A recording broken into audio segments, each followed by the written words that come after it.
സമയം രാവിലെ 4 മണി. നമ്മുടെ നിഹമോള് സ്വപ്നത്തിൽ പ്രേതത്തിനെ കണ്ടിട്ട് എണിച്ചിരിക്കുകയാണ്. അവൾ എണിച്ചു കഴിഞ്ഞാൽ പിന്നെ ഞാൻ ഉറങ്ങണ അവൾക്ക് ഇഷ്ടമല്ല. അതുകൊണ്ട് അവളെ എന്നെ വന്ന് എണിപ്പിച്ചു. അവളുടെ സ്വപ്നത്തിൽ പ്രേതം കാട്ടിയതൊക്കെ അവൾ എൻ്റെ മേലെ കാട്ടുകയാണ്. ഇനിയിപ്പോൾ എന്തായാലും ഇത്ര നേരത്തെ എണിച്ച സ്ഥിതിക്ക് രാവിലെ ഒരു ചായ കുടിച്ചിട്ട് വരാൻ വേണ്ടിട്ട് ഞാൻ എന്താ പോകാൻ നിൽക്കുകയാണ്. വീട്ടിൽ നിന്ന് ഇറങ്ങി കുറച്ച് ദൂരം എത്തിയപ്പോഴേക്കും എൻ്റെ അടുത്ത് നീ എവിടേക്കും പോകണ്ട പറഞ്ഞിട്ട് കുറച്ച് പേര് ഫ്രണ്ടിൽ നിൽക്കണമായിരുന്നു. അങ്ങനെ ചായക്കട തിരഞ്ഞ് ഞാൻ എൻ്റെ വീട്ടിൽ നിന്ന് ഒരു 30 കിലോമീറ്റർ അപ്പുറത്ത് ഒലവക്കോട് എത്തി. ഇതിൻ്റെ ഇടയ്ക്കൊന്നും വേറെ ചായക്കട ഇല്ലാഞ്ഞിട്ടല്ല, നമ്മളെപ്പോഴും വെറൈറ്റി സ്പോട്ട് തപ്പി പോകുന്നതുകൊണ്ട് അങ്ങനെ വന്നതാണ്. അങ്ങനെ അതൊക്കെ കഴിഞ്ഞപ്പോഴേക്കും സമയം ഇപ്പോൾ ഒരു 6:30 ആയിട്ടുണ്ടാവും. ഈ സമയത്താണ് ഞാൻ സോഷ്യൽ കിച്ചണിലേക്ക് വന്നത്. ഈ സമയത്ത് അധികം തിരക്കൊന്നും ഉണ്ടായിരുന്നില്ല. രാവിലെ ഒരു 7:30 കഴിഞ്ഞാൽ ഇവിടെ തിരക്ക് തുടങ്ങും. തിരക്ക് പറഞ്ഞാൽ ഒടുക്കത്തെ തിരക്കായിരിക്കും.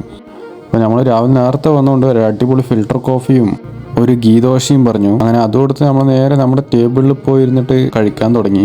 ഈ സമയത്ത് നിങ്ങൾക്ക് ഇവിടെ വരികയാണെങ്കിൽ അടിപൊളിയായിട്ട് ആസ്വദിച്ച് കഴിക്കാൻ പറ്റും. ഇവിടുത്തെ ഫുഡൊക്കെ നല്ല ടേസ്റ്റിയാണ്.